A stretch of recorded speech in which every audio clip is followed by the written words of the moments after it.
DreAllDay.com. Dre Baldwin, DreAllDay.com. Today I want to talk about the value of investing in your brand. And this topic is important for basically everybody. It doesn't even matter what you do for a living. If you do or want to do anything for a living, the value of your brand is immense in scope. Because what the brand does, getting right into the point here, is what your brand does is it draws attention and people to you without you having to do anything, aside from actually establishing your brand. Once you've established the brand itself, what a brand is an asset. It's an asset that does work for you that you don't have to do on your own, because it is, again, drawing attention, causing people to notice and focus on you, and in turn that allows you to generate money, make money in your business because of the strength of people knowing your name, people knowing that you exist, and eventually that will lead to people seeking you out and wanting to do business with you without you having to go through an entire process of explaining who you are, why you're valuable, etc. All the things that you would think you might need to use to sell yourself to another person. That's the value of having a brand. So in a business like, let's just say the sports business, when I played professional basketball, the players who had the strongest brands would be a player who, as soon as they became a free agent and they hit the open market, they already had a bunch of offers lined up for who they want to play with next, because their brand was strong enough in the marketplace that certain teams already knew they were interested and they were just waiting for that player to become available. Or the brand of the agent who that player had was able to generate trust in the player by law of association.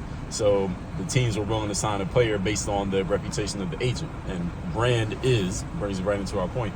Brand is reputation. That's what brand means. So when you say your brand, it is your reputation. That's your reputation, and this applies everywhere. This can apply in the sports world. This can apply in the entrepreneurship world. For example, when you have customers who are seeking you out and looking to buy your stuff, and you didn't even have to do anything to get them specifically to notice you, but they know about you because your brand is out there. What is that? That is your reputation. Your reputation is so strong that people are looking for you without you having to actively do anything to try and find that individual. And this doesn't necessarily mean that you have to be super popular. I'll get to that in 1 second. As I already told you, I gave you an example of doing this in the sports world. This also applies just in your everyday life. Your reputation in your community, or your reputation in the office, your reputation if you're in school, all of those are forms of your brand. And all a brand is, everybody, is just the image and the idea that people have of you in their minds. And the stronger the image, the stronger your brand.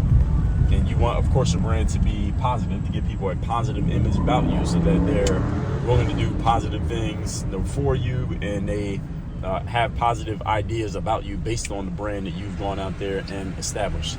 And as I was saying, I was going to get back to, having a strong brand does not necessarily mean famous. Doesn't mean that you have a bunch of followers on social media. You don't even have to be on social media. And it doesn't mean you have to have a big audience.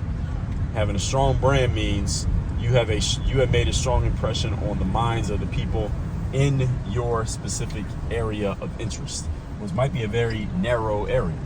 For example, when I went to my dentist a couple years ago, I was at my dentist, and he was telling me how he speaks at a lot of dentistry conferences. So in the dentistry industry, based on what I was able to gather from what he was telling me, is that he's pretty famous amongst dentists. So when he goes to the dentist convention, whatever that's called, there are a bunch of them actually, as a matter of fact, he is pretty well known, where other dentists know his name, and he might even be taking pictures with people, and people want to stop him and talk to him and ask him questions and stuff like that, because in that space he's known. He has a very strong brand.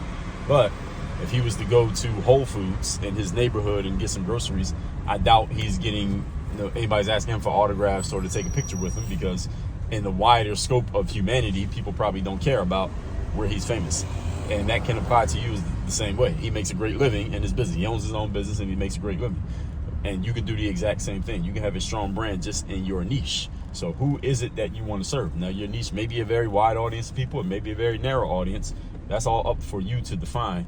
The point being that the value of the brand does all this work for you. It's basically like a magnet that draws attention, customers, money, and opportunity to you, again, without you having to do any of the work on your own. So there's a lot of value in investing in your brand, and I'm going to make another video, a separate video, where I'm going to talk about some ways that you can actually start investing in your brand. I'm going to do a whole episode on this on my show, but I'm going to make a shorter video, this type of format, where I'll explain to you all some ways that you can actually start investing in building your brand, because what your brand does is it replaces the need for you to be good at what you do.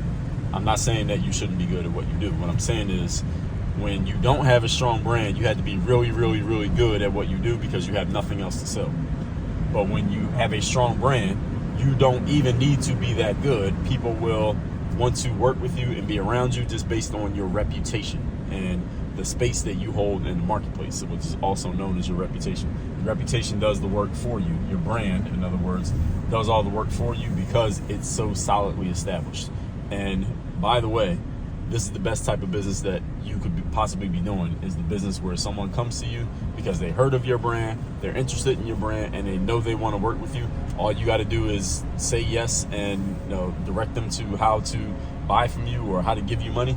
That's the best business you could possibly generate. You want to generate as much of that business as you possibly can.